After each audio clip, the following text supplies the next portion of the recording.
বিসমিল্লাহ রহমান রহিম। দেশ গড়ার পরিকল্পনা,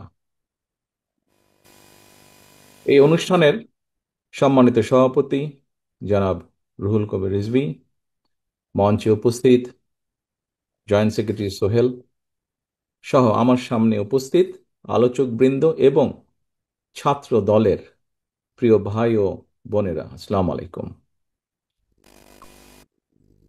প্রিয় ভাই বোনেরা, আজকে আমরা এখানে যেই বিষয়গুলো নিয়ে সারাদিন আলোচনা হয়েছে, আলাপ হয়েছে, আমি যখন জয়েন করেছি, লাইনে কানেক্ট হয়েছি, তখন আমি দেখলাম বেশ কয়েকজন তোমরা বিভিন্ন বিষয়ে প্রশ্ন করেছো আমাদের কয়েকজন আলোচক বৃন্দকে, যারা তোমাদের সামনে তুলে ধরেছে বিষয়গুলো। তোমরা বিভিন্ন তোমাদের মনের মধ্যে যে প্রশ্ন আছে সেই প্রশ্নগুলো তাদের সামনে তোমরা তুলে ধরেছো। প্রশ্ন থাকাটাই স্বাভাবিক। আমাদের অনুষ্ঠানটার নাম আমরা আজকে কি দিয়েছি? আমাদের অনুষ্ঠান নামটাই আমরা দিয়েছি দেশ গড়ার পরিকল্পনা। প্রিয় ভাই বোনেরা, তোমরা যদি, নিশ্চয়ই তোমাদের মধ্যে অনেকেই জানো, যদিও তোমরা ইতিহাসের পাতা থেকে তোমরা জানো, বিভিন্নভাবে তোমরা জানো, শুনেছো, যারা সিনিয়র নেতৃবৃন্দ আছে সবার কাছ থেকে, তোমরা তোমাদের জুনিয়র যারা আছে তাদেরকেও নিশ্চয়ই বলেছো। এখানে আমাদের আজকে সভাপতি সাহেব ওনার বক্তব্যে একটি কথা বলেছেন যে দেশ স্বাধীনের পরে, 90-এর স্বৈরাচারের আন্দোলনের পরে, বিভিন্ন সময় দেশ যখন সংকটের সময় ছিল, সংকটের ভিতর দিয়ে গিয়েছে, এবং তারপরে বাংলাদেশের জনগণ যখন বিএনপিকে দেশ পরিচালনার দায়িত্ব দিয়েছে, তখন ধীরে ধীরে কিন্তু বিএনপি অবস্থার পরিবর্তন ঘটিয়েছে, অবস্থার উন্নতি ঘটিয়েছে বিএনপি। প্রিয় ভাই বোনেরা, এই মুহূর্তে আমরা যদি দেখি, আমরা আগামী 2 মাস পরে একটি নির্বাচন প্রত্যাশা করছি। এই দেশটি গত 16 বছর যেই স্বৈরাচার পালিয়ে গিয়েছে, যেই স্বৈরাচারকে বাংলাদেশের জনগণ বিতাড়িত করেছে আন্দোলনের মাধ্যমে, সেই স্বৈরাচার এই দেশের প্রত্যেকটি ক্ষেত্রকে কিভাবে ধ্বংস করে দিয়ে গিয়েছে, এটি আমরা জীবনের পরতে পরতে অনুভব করতে পারি। কিভাবে দেশের অর্থনৈতিক ব্যবস্থা ভেঙে দিয়ে গিয়েছে, কিভাবে দেশের আইন শৃঙ্খলা ভেঙে দিয়ে গিয়েছে, কিভাবে দেশের শিক্ষা ব্যবস্থাকে ধ্বংস করে দিয়ে গিয়েছে, কিভাবে দেশের স্বাস্থ্য ব্যবস্থাকে ধ্বংস করে দিয়ে গেছে, কিভাবে দেশের প্রাকৃতিক অবস্থাগুলোকে, নদী নালা খাল বিল বন জঙ্গলকে ধ্বংস করে দিয়ে গিয়েছে, কিভাবে দেশের কৃষি, যেটাই বলি না কেন, সব কিছুকে যেভাবে ধ্বংস করে দিয়ে গিয়েছে, এর ভুক্তভোগী কিন্তু এই দেশের মানুষ। এখন একটি রাজনৈতিক দল হিসাবে এবং এই মুহূর্ত পর্যন্ত আত্মবিশ্বাসের সঙ্গে আমরা বলতে পারি, বাংলাদেশের জনপ্রিয় রাজনৈতিক দল হিসাবে বিএনপির দায়িত্ব হচ্ছে দেশকে সঠিকভাবে পরিচালনা করা। দেশের মানুষ যখন বিএনপিকে দেশের দায়িত্ব, পরিচালনার দায়িত্ব দেবে, প্রিয় ভাই বোনেরা, যেদিন স্বৈরাচার পালিয়ে যায়, আমাকে মহাসচিব সাহেব তখন ফোন করলেন। ফোন করে বললেন যে জাতীয় সরকার গঠিত করলে ভালো হয় কিনা, অথবা আমরা জাতীয় সরকারে যাব কিনা। তখন বিভিন্ন রকম একটা হেফাজত কন্ডিশন। আমি তখন বলেছিলাম যে আমরা জনগণের রায় মাথা পেতে নেব, আমরা জনগণের কাছে যাব, আমরা জনগণ যে সিদ্ধান্ত দিবে তাই আমরা মাথা পেতে নেব। কাজেই আমি সেই মুহূর্তে মনে করেছিলাম যে জাতীয় সরকারে আমরা যাব না। আমাদের লক্ষ্য, আমাদের উদ্দেশ্য সব কিছু নিয়ে আমরা জনগণের সামনে দাঁড়াবো। আমরা স্লোগানে বলি যে জনগণই আমাদের সকল ক্ষমতার, রাজনৈতিক ক্ষমতার উৎস। কাজে জনগণই যদি আমাদের রাজনৈতিক ক্ষমতার উৎস হয়ে থাকে, তাহলে কেন আমরা জনগণের সামনে গিয়ে দাঁড়াবো না? আমাদের লক্ষ্য বলবো দেশকে নিয়ে, জনগণকে নিয়ে, আমাদের উদ্দেশ্য বলবো দেশকে নিয়ে, জনগণকে নিয়ে, এবং জনগণ যে সিদ্ধান্ত দেবে আমরা মাথা পেতে সে সিদ্ধান্ত নিব। প্রিয় ভাই বোনেরা, তোমাদের নিশ্চয়ই মনে আছে, আজকে থেকে প্রায় 3 বছর আগে বাংলাদেশে তখনও স্বৈরাচার বিপুল দাপটে এই দেশকে, দেশের মানুষের বাক স্বাধীনতার গলা টিপে রেখেছে, দেশের মানুষের রাজনৈতিক অধিকারের গলা টিপে রেখেছে। কিন্তু সেই রক্তচক্ষুকে উপেক্ষা করে আমরা দেশের মানুষের সামনে সংস্কার প্রস্তাব দিয়েছিলাম, যেটি 31 দফা হিসাবে পরিচিত সকলের কাছে, তাই নয়? মনে আছে নিশ্চয়ই তোমাদের। এই 31 দফার মধ্যে তোমরা এই 31 দফা মানুষের কাছে নিয়ে গিয়েছ। আজকে আমরা 31 দফার ভেতর থেকে বিভিন্ন শ্রেণীর মানুষের কিভাবে আমরা ভাগ্যের পরিবর্তন ঘটাতে পারি, সংক্ষেপে তোমাদের সামনে আজকে 8টি সাবজেক্ট উপস্থাপন করা হয়েছে। এর মধ্যে আছে, এখানে এক বোন বলেছে, আহ, সে আহ, আহ, আহ, ক্ষুদ্র জনগোষ্ঠীর প্রতিনিধিত্ব হিসেবে বলেছে, তার প্রশ্নটি অন্যরকম ছিল। অন্য অন্য অনেকেই বলেছে, শিক্ষা নিয়ে বলেছে, অনেক কিছু নিয়ে বলেছে। দেখো, বাংলাদেশ যখন 1971 সালে স্বাধীন হয়, সেই স্বাধীনতা যুদ্ধে লক্ষ লক্ষ মানুষ যুদ্ধ করেছে, লক্ষ লক্ষ মানুষ প্রাণ দিয়েছে যুদ্ধে। অর্থাৎ দেশটি স্বাধীন করার জন্য কিন্তু লক্ষ লক্ষ মানুষকে এক কাতারে এসে দাঁড়াতে হয়েছে। আজকে আমরা দেশ গড়ার পরিকল্পনা, এই কাজটি যদি আমাদেরকে সফল করতে হয়, সারাদিন যে সকল বিষয় নিয়ে তোমরা আলোচনা করলে, এই কাজগুলোকে নিয়ে যদি আমাদের সফল করতে হয়, অর্থাৎ দেশকে যদি সামনে নিয়ে যেতে হয়, মানুষকে যদি তার অবস্থান পরিবর্তন করে ভালো অবস্থানে নিতে হয়, তাহলে আমাদের সকলকে কাঁধে কাঁধ মিলিয়ে কাজ করতে হবে। আমি গত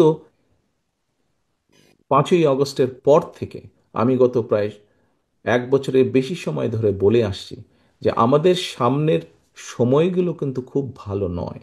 সামনে অনেক কঠিন সময়ে অপেক্ষা করছে আমাদের জন্য। বিভিন্নভাবে বিভিন্ন রকম ষড়যন্ত্র বিভিন্ন জায়গায় হচ্ছে। এই ষড়যন্ত্র রুখে দিতে পারে এই দেশের জনগণ, এবং এই ষড়যন্ত্র জনগণকে নিয়ে সাথে রুখে দিতে পারে বিএনপি, বাংলাদেশ জাতীয়তাবাদী দল। এই ষড়যন্ত্র এই ষড়যন্ত্র রুখে দেবার একমাত্র উপায় হচ্ছে গণতন্ত্র, গণতন্ত্র এবং গণতন্ত্র। আমরা যদি গণতন্ত্রকে প্রতিষ্ঠিত করতে পারি, যে কোনো মূল্যে জনগণের মতামতকে প্রতিষ্ঠিত করতে পারি, তাহলে অবশ্যই অনেক ষড়যন্ত্রকে আমরা রুখে দিতে পারবো।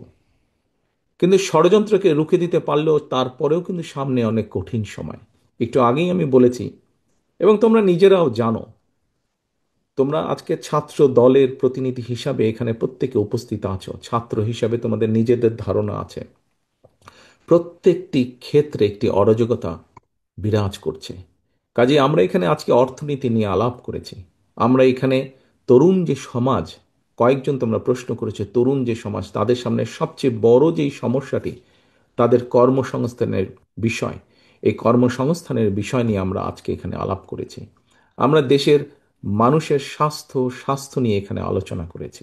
আমরা এখানে দেশের যে অর্ধেক সমাজ নারী সমাজ, এই নারী সমাজকে কিভাবে ইম্পাওয়ার করা যায় এবং তাদের কন্ট্রিবিউশনকে সমাজের মধ্যে নিয়ে আসা যায়, এবং যেটার শুভ ফল দেশের অর্থনীতি, দেশের সমাজ ব্যবস্থা, পরিবার, স্বাস্থ্য সবকিছুর উপরে সে অবস্থা, শুভ অবস্থাটা পড়বে, কিভাবে সেটা করা যায় তা নিয়ে আমরা আলোচনা করেছি। দেশের পরিবেশ নিয়ে আমরা আলোচনা করেছি। দেশের শিক্ষা ব্যবস্থা নিয়ে আমরা আলোচনা করেছি। কিভাবে শিক্ষা ব্যবস্থাকে আমরা গড়ে তুলতে পারি, কিভাবে শিক্ষকদেরকে আমরা গড়ে তুলতে পারি সুন্দরভাবে, কারণ শিক্ষকদেরকে যদি আমরা গড়ে তুলতে পারি, তাহলে ভবিষ্যৎ শিক্ষা ব্যবস্থাকেও সুন্দরভাবে গড়ে তুলতে পারবো।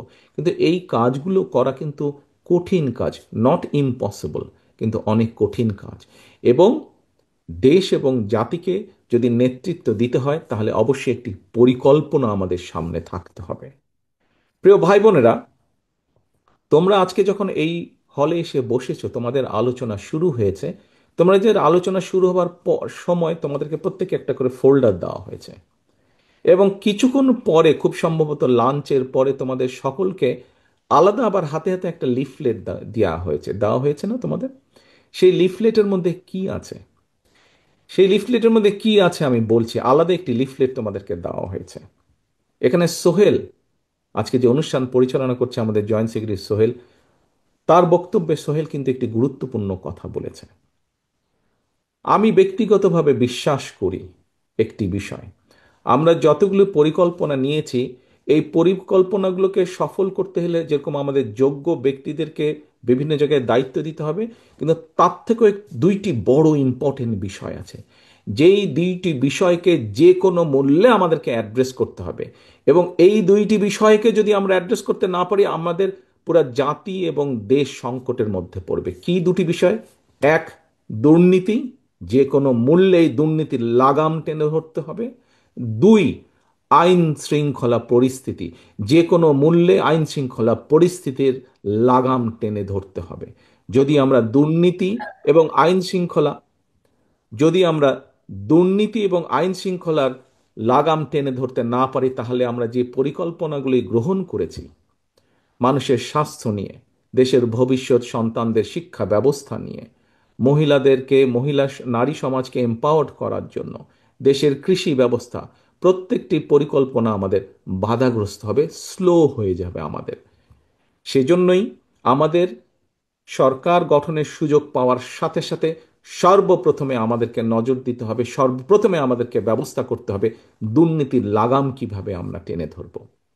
প্রিয় ভাই বোনেরা, তোমাদের হাতে যে লিফলেটটা দেওয়া হয়েছে, এই লিফলেটের মধ্যে একদম তথ্য দিয়ে উপস্থাপন করা হয়েছে যে বিএনপি 2001 সাল থেকে 2006 সাল পর্যন্ত যখন দেশ পরিচালনার দায়িত্বে ছিল, তার আগে এই যেই স্বৈরাচারকে বিদায় করা হয়েছিল, সেই স্বৈরাচার যখন দেশ ক্ষমতায় ছিল, সেই সময় কিভাবে তারা দুর্নীতিতে দুর্নীতি ছেয়ে ফেলেছিল দেশকে, এবং 2001 সালে দায়িত্ব পাবার পরে কিভাবে খালেদা জিয়ার সরকার ধীরে ধীরে ধীরে ধীরে দুর্নীতির অবস্থার উন্নতি ঘটিয়েছিল, দুর্নীতি থেকে ধীরে ধীরে কিভাবে দেশকে বের করে নিয়েছিল, একটি আন্তর্জাতিক সংস্থার সংস্থার যে অ্যানালাইসিস, সেই অ্যানালাইসিস একদম পুরা সুন্দরভাবে তোমাদের সামনে তুলে ধরা হয়েছে সেই লিফলেটটার মধ্যে।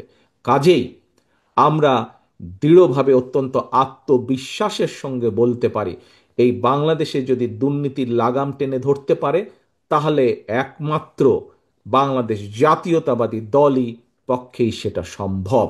সেটি করা সম্ভব একমাত্র কারণ আমরা অতীতে করেছি। আমরা ইনশাল্লাহ ভবিষ্যতে দেশের মানুষ ভবিষ্যতে ইনশাল্লাহ আমরা সেই কাজটি করিয়ে দেখাতে পারবো। প্রিয় সহকর্মীবৃন্দ,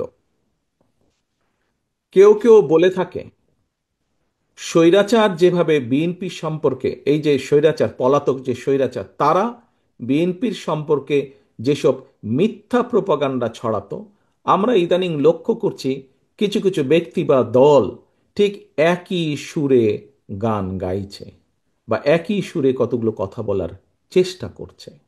এখন প্রশ্ন হচ্ছে, তাদেরও তো দুইজন ব্যক্তি আমাদের সাথে সেই সময় সরকারে ছিল।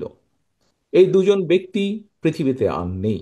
দুজনই সিনিয়র মানুষ, দুজনেই সিনিয়র রাজনীতিবিদ ছিলেন। তারা তারা গত হয়েছেন। কাজেই যে মানুষ নেই তাদের সম্পর্কে অবশ্যই খারাপ কথা বলা উচিত নয়। তাদের প্রতি পরিপূর্ণ সম্মান রেখেই বলতে চাই, সেই দুইজন ব্যক্তির বিএনপি সরকারে শেষ দিন পর্যন্ত থাকা প্রমাণ করে দেয়, এক, দুটো জিনিস প্রমাণ করে যৌক্তিকভাবে।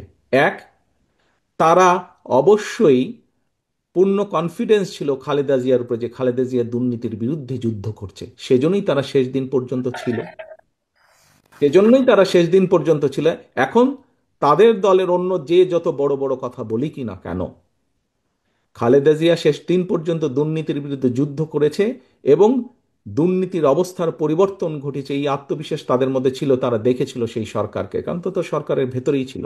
সেজন্যই তারা শেষ দিন পর্যন্ত এই বিএনপি সরকারের সাথে তারা ছিল। আমরা এইভাবেই ধরে নিব, আমরা অন্য কিছু বলতে চাই না। কেউ কেউ বলে থাকে যে কেউ কেউ বলে থাকে তাদেরই কেউ কেউ বলে থাকে যে তাদের বিরুদ্ধে কোনো কিছু অভিযোগ পাওয়া যায় না।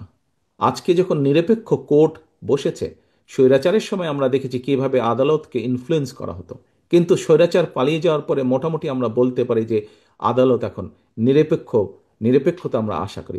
সেই নিরপেক্ষ আদালত থেকে আমরা দেখেছি কারো বিরুদ্ধেই কোনো জিনিস প্রমাণিত হয়নি, এটি ছিল প্রোপাগান্ডা। কাজেই আমাদেরকে আজকে এই এই এই কনক্লুশনই আসতে হবে যে একমাত্র বিএনপি পেরেছিল দেশকে দুর্নীতি থেকে বের করে নিয়ে আসতে। ইনশাল্লাহ আগামী দিনেও বিএনপি পারবে। এবার আসো আইন শৃঙ্খলা। এবার আসো আরেকটি বিষয় আমি উল্লেখ করতে চাই তোমাদের সামনে, সেটি হচ্ছে আইন শৃঙ্খলা পরিস্থিতি। প্রিয় ভাই বোনেরা, তোমাদের অনেকেরই বয়স তখন আজকে থেকে অনেক কম ছিল, কিন্তু তোমরা নিশ্চয়ই শুনেছ অনেক মানুষের কাছে, সহকর্মী হোক, পরিবারের সদস্য হোক, আত্মীয় স্বজন হোক, বিগত বিএনপি সরকারের সময় আমরা বিভিন্ন আইন শৃঙ্খলা বাহিনী তৈরির মাধ্যমে আমরা দেশে আইন শৃঙ্খলা পরিস্থিতির উন্নতি ঘটিয়েছিলাম। হ্যাঁ, পরবর্তীকালে আমরা দেখেছি যে এই যে বিগত যে স্বৈরাচার পালিয়ে গেছে, তারা তাদের ক্ষমতার অপব্যবহার করে সেই আইন শৃঙ্খলা বাহিনীকে রাজনৈতিক স্বার্থে ব্যবহার করেছিল, এবং রাজনৈতিক স্বার্থে ব্যবহার করে পুরা জাতি দেশকে বিশ্বের সামনে কলঙ্কিত করেছে। সেই আইন শৃঙ্খলা বাহিনীকেও তারা কলঙ্কিত করেছে, সেটি হচ্ছে তারা অপব্যবহার করেছিল। কিন্তু বিএনপি দেশের স্বার্থে কোনো কিছু বিবেচনা, রাজনৈতিক প্রিফারেন্স না দিয়ে বরঞ্চ কিভাবে মানুষের শান্তি শৃঙ্খলা প্রতিষ্ঠিত করা যায়, কিভাবে দেশের আইন শৃঙ্খলা প্রতিষ্ঠিত করা যায়, তার প্রতি মনোযোগী ছিল। সেটাই ছিল বিএনপির কাছে প্রায়োরিটি। কাজেই তোমাদের নিশ্চয়ই তোমাদের ধারণা আছে, মনে আছে, যে মোটামুটিভাবে সেই সময় 2003, 4, 5, 6-এর দিকে মোটামুটিভাবে ধীরে ধীরে আইন শৃঙ্খলা পরিস্থিতি ধীরে ধীরে উন্নতি হতে থাকে দেশের। আমি আমার নিজের একটি ঘটনার কথা তোমাদের সামনে তুলে ধরি। একদিন সেটি খুব সম্ভব 2004-5-এর দিকে হবে, 5-এর দিকের ঘটনা। আমি রাত্রেবেলায় অফিস থেকে বাড়িতে ফিরছি। আমি নিজেই গাড়ি চালাচ্ছিলাম ক্যান্টনমেন্টের কাছাকাছি যখন বাসায় পৌঁছেছি। ক্যান্টনমেন্টে তোমাদের হয়তো অনেকের ধারণা আছে, শহীদ আনোয়ার উচ্চ বালিকা বিদ্যালয় একটি আছে, স্কুল আছে। সেই স্কুলের পরেই আমাদের যে বাসাটি ছিল, সেই স্কুলের পরে। তো ওইখানে একটি চৌরাস্তার মতন ছিল তখন, এখন আছে কিনা আমি জানি না, একটি চৌরাস্তার মতন ছিল, সেখানে একটি ট্রাফিক সিগন্যাল ছিল। তো লাল বাতির কারণে আমি ওখানে দাঁড়িয়েছি। তো আমি গাড়ির জানলাটা আমার নামানো ছিল। তো আমি যেহেতু সোজা যাবো, ওই জন্য আমি লেফট লেনে দাঁড়িয়ে আছি। আর ওইদিকে বনানী রেল চেক পোস্ট দিয়ে বেরিয়ে যায় রাস্তাটি আছে। তো আমার পাশে একটি মিশুক দাঁড়ালো এসে। তো হঠাৎ মিশুকালা আমাকে এ ভাই এ ভাই বলে ডাক দিচ্ছে। তা আমি তাকালাম। তা আমাকে বলে, আপনি তারেক জিয়া না? আমি বললাম যে হ্যাঁ, আমি তারেক জিয়া। তো বলে, ভাই আপনারা এই যে বিভিন্ন বাহিনী সৃষ্টি করছেন, এর মাধ্যমে আমরা অনেক শান্তিতে আছি। আমরা কেন, কিভাবে? বলে, ভাই আগে এই যখন গলিটলিতে আমরা যাত্রী নিয়ে যেতাম, প্রায় ছিনতাইয়ের মুখোমুখি হতাম, কিন্তু গত কিছুদিন ধরে আমরা অনেক শান্তিতে আছি, আমরা নিরাপদে আছি, আমাদের আর এইসবের মুখোমুখি হতে হয় না, বলা যায় মোটামুটি একদম আমরা নিরাপদ আছি। প্রিয় সহকর্মীবৃন্দ, এই ঘটনাটি আমি এই জন্য বললাম তোমাদের সকলের সামনে, যে এই ঘটনাটি অনেকগুলো ঘটনার মধ্যে একটি, এবং এই ঘটনাটি প্রমাণ করে একজন সাধারণ মানুষ, সে আমাকে চিনতো, আমি তাকে চিনতাম না, এবং তারপরে 1 মিনিটের কথা, তারপরে সে তার পথে চলে গেল, আমি আমার পথে চলে গেলাম। এই ঘটনাটি প্রমাণ করে যে বাংলাদেশের মানুষের শান্তি শৃঙ্খলা, আইন শৃঙ্খলা যদি ফিরিয়ে আনতে হয়, সেটিও বিএনপির পক্ষেই করা সম্ভব। প্রিয় ভাই বোনেরা, কিছু কিছু মানুষ বা কোনো কোনো গোষ্ঠী ইদানিং বলতে শুনেছি, বা বিভিন্ন জায়গায় কেউ কেউ সোশ্যাল মিডিয়ায় বলে যে অমুককে দেখলাম, তমুককে দেখলাম, তমুককে দেখলাম। এবার অমুককে দেখুন। যাদের কথা বলে অমুককে দেখুন, প্রিয় সহকর্মীবৃন্দ, তাদেরকে তো দেশের মানুষ 1971 সালেই দেখেছে। যে 1971 সালে তারা তাদের নিজেদের স্বার্থ রক্ষার্থে কিভাবে লক্ষ লক্ষ মানুষকে হত্যা করেছে, ঠিক যেভাবে পতিত স্বৈরাচার পালিয়ে যাওয়ার আগে হাজারো হাজারো মানুষকে হত্যা করেছিল ক্ষমতা ধরে রাখার জন্য। এই যাদেরকে কেউ কেউ বলে যে একবার দেখুন না এদেরকে, তাদেরকে দেশের মানুষ 71 সালেই দেখেছে নিজেদের রাজনৈতিক স্বার্থ রক্ষার্থে লক্ষ লক্ষ মানুষকে শুধু হত্যাই করেনি, তাদের সহকর্মীরা কিভাবে মা বোনদের ইজ্জত পর্যন্ত লুট করেছিল। এই কথাটি আমাদেরকে মনে রাখতে হবে। এখন প্রিয় ভাই বোনেরা, কথা অনেক হয়েছে, কথা অনেক হয়েছে। আমাদের লক্ষ্য একটাই, আমাদের উদ্দেশ্য একটাই, কি? দেশকে আমাদের গড়তে হবে। এই দেশকে শহীদ জিয়া গড়েছেন। দেশ স্বাধীনের পরে যখন এই দেশে দুর্ভিক্ষ হয়েছে, শহীদ জিয়া যখন দেশ পরিচালনার দায়িত্ব পেয়েছিলেন, এই দুর্ভিক্ষ কবলিত দেশকে উনি খাদ্য রফতানির দেশে পরিণত করেছিলেন। ঠিক একইভাবে পরবর্তীতে 90 স্বৈরাচারের পরে এই দেশকে আবারও দেশনেত্রী খালেদা জিয়া গড়েছিলেন। 96 2001-এর পরে আবারও ধ্বংসপ্রাপ্ত দেশকে, একটু আগেই বললাম তোমাদের সামনে একদম তথ্য প্রমাণ আছে, দুর্নীতি নিমজ্জিত একটি দেশকে কিভাবে খালেদা জিয়া আবার উপরে উঠে নিয়ে এসেছিলেন। প্রিয় সহকর্মীবৃন্দ, অনেক আলাপ হয়েছে, অনেক তর্ক বিতর্ক হয়েছে। গত 1 বছর ধরে আমরা দেখেছি, পত্রিকার পাতা খুললেই, টিভি চালালেই, ইউটিউবে গেলেই আমরা দেখেছি বিভিন্ন সংস্কার নিয়ে আলোচনা হয়েছে। কিন্তু একটি সংস্কার মধ্যে তোমরা আজকে যেই কয়টি বিষয় নিয়ে আলোচনা করেছো, তোমাদের কর্মসংস্থান, তরুণ সমাজের কর্মসংস্থান নিয়ে আলাপ করেছো, মহিলাদের এম্পাওয়ারমেন্ট নিয়ে আমরা আলোচনা করেছি, কৃষকের কৃষি কার্ড নিয়ে আমরা আলোচনা করেছি, আমরা মানুষের স্বাস্থ্য সেবার জন্য প্রান্তিক মানুষের দোরগোড়ায় স্বাস্থ্য সেবা পৌঁছে দেওয়ার জন্য আমরা স্বাস্থ্যকর্মীর বিষয় নিয়ে আলোচনা করেছি। আমরা আরো আলোচনা করেছি কিভাবে আমরা খাল খনন করব, কিভাবে আমরা বৃক্ষরোপণ করব। তোমাদের কাছে একটি প্রশ্ন, বিগত 1 বছর ধরে আমরা যে সংস্কার আলোচনা দেখলাম, বহু দলের, এই যে সরকার যে উদ্যোগ গ্রহণ করেছিল, এগুলি, এই যে আজকে তোমরা এই যেই বিষয়গুলি নিয়ে আলোচনা করেছো, সেই বিষয়গুলো কি তোমরা মনে করো এই প্রত্যেকটি বিষয় প্রত্যেকটি সাধারণ মানুষের জীবনের সাথে সম্পর্কিত? তোমরা কি মনে করো, তোমরা সারাদিন যেই বিষয়গুলি নিয়ে আলাপ করেছো, তোমরা কি মনে করো যে এই প্রত্যেকটি বিষয় সাধারণ মানুষের সাথে, জীবনের সাথে সম্পর্কিত? Yes or no? ইয়েস কি ইয়েস? সম্পর্কিত? ওকে, তাহলে সম্পর্কিত। প্রিয় সহকর্মীবৃন্দ, হ্যাঁ, যেগুলা সংস্কার নিয়ে আলাপ হয়েছে, এর মধ্যে বিএনপিও 3 বছর আগে অনেক কিছু বলেছে, সেই সংস্কারগুলো প্রয়োজন। তবে সবচাইতে বেশি প্রয়োজন মানুষের ভাগ্যের পরিবর্তন।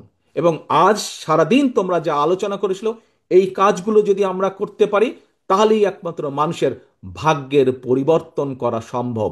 এবং মানুষের ভাগ্যের পরিবর্তন হলে, মানুষের যখন তরুণ যুবক যুবতীরা যখন চাকরি বাকরি কর্মসংস্থান করতে পারবে, কৃষক যখন কৃষি কার্ডের মাধ্যমে ধীরে ধীরে স্বাবলম্বী হয়ে উঠবে, নারী যখন ফ্যামিলি কার্ডের মাধ্যমে ধীরে ধীরে স্বাবলম্বী হয়ে উঠবে, যখন আমরা দেশের মানুষের আস্তে আস্তে ধীরে ধীরে রোগীর সংখ্যা কমিয়ে ফেলতে পারবো, যখন আমাদের খাল বিলগুলোতে পানি থাকবে, বন্যা হবে না, তখনই মানুষের ভাগ্যের পরিবর্তন ঘটবে। এবং মানুষের ভাগ্যের পরিবর্তন ঘটা মানে দেশের ভাগ্যের পরিবর্তন ঘটবে। প্রিয় ভাই বোনেরা, বিএনপি বাংলাদেশকে সিঙ্গাপুরও বানাতে চায় না, মালয়েশিয়াও বানাতে চায় না, কানাডাও বানাতে চায় না, যুক্তরাষ্ট্র বানাতে চায় না। আমরা চাই একটি স্বাবলম্বী বাংলাদেশ, যেই বাংলাদেশে মানুষ দেশের ভিতরে কর্মসংস্থানের ব্যবস্থা থাকবে, খেয়ে পরে বেঁচে থাকবে, শান্তিতে থাকবে, যেখানে দুর্নীতি নিয়ন্ত্রণ থাকবে, দুর্নীতির লাগাম টেনে ধরতে আমরা সক্ষম হব। সেরকম একটি বাংলাদেশ চাই। অনেক কথা হয়েছে, আসো। প্রথমেই আমি বলেছি প্রথমেই আমি বলেছি, দেশ স্বাধীন সকলে কাঁধে কাঁধ মিলিয়ে করেছি। দেশ স্বাধীনতার যে যুদ্ধ, সেই যুদ্ধ কাঁধে কাঁধ মিলিয়ে লক্ষ লক্ষ মানুষ একসাথে করেছে, তখন কেউ তাকায়নি কে কি। আজকে আসো, দেশ গড়ার যে পরিকল্পনা, এই পরিকল্পনা সফল করতে হলে তোমাদেরকে আজকে ছড়িয়ে ছিটিয়ে পড়তে হবে সারা দেশে, যে যেখান থেকে এসেছো। এবং শুধু ছড়িয়ে ছিটিয়ে পড়লে চলবে না, তোমাদের হাতে যে ফোল্ডারটি দেওয়া হয়েছে, হয়তো সংখ্যা কম, আমরা চেষ্টা করব তোমাদের কাছে আরও এই ডকুমেন্টগুলো পাঠাতে। মানুষের দৌড় গোড়ায় চলে যেতে হবে, প্রত্যেকের দৌড় গোড়ায় চলে যেতে হবে, দলের একজন প্রতিনিধি হিসাবে, দলের অ্যাম্বাসাডার হিসাবে। তোমাদের প্রত্যেককে, ছাত্রদলের প্রত্যেকটি নেতাকর্মীকে তোমার এলাকার, গ্রামের, ওয়ার্ডের, ইউনিয়নের গোড়ায় গোড়ায় চলে যেতে হবে, ঘরের দরজায় দরজায় চলে যেতে হবে। মা বোনদেরকে বলতে হবে তাদের জন্য আমরা কি করব, কৃষকদেরকে বলতে হবে তাদের জন্য আমরা কি করব, তরুণ যুবক যুবতীদেরকে বলতে হবে তাদের কর্মসংস্থানের জন্য আমরা কি করব। অর্থাৎ তোমাদের হাতে যে কাগজগুলো আছে, সেখানে প্রায় সমাজের প্রত্যেকটি মানুষের কোনো না কোনো একটি আশার আলো আছে। আমরা যদি একসাথে কাজ করি, ইনশাল্লাহ আমরা সেই বাংলাদেশ গড়ে তুলতে সক্ষম হব, যেই বাংলাদেশের প্রত্যাশা আমরা করি। অনেক সময় লাগবে, কষ্ট হবে, অনেক কঠিন, অনেক শত্রু আছে যারা আমাদেরকে বাধা দিবে, কিন্তু এই দেশের মানুষকে কেউ বাধা দিয়ে দাবিয়ে রাখতে পারেনি। ইনশাল্লাহ দেশ গড়ার পরিকল্পনা কাজ যখন আমরা শুরু করব বাংলাদেশের মানুষের রায় নিয়ে, তখনও ইনশাল্লাহ কেউ আমাদেরকে দাবিয়ে রাখতে পারবে না। কিন্তু তোমাদেরকে সকলকে যেতে হবে আজকে মানুষের দোরগোড়ায়, মানুষকে ঐক্যবদ্ধ করতে হবে।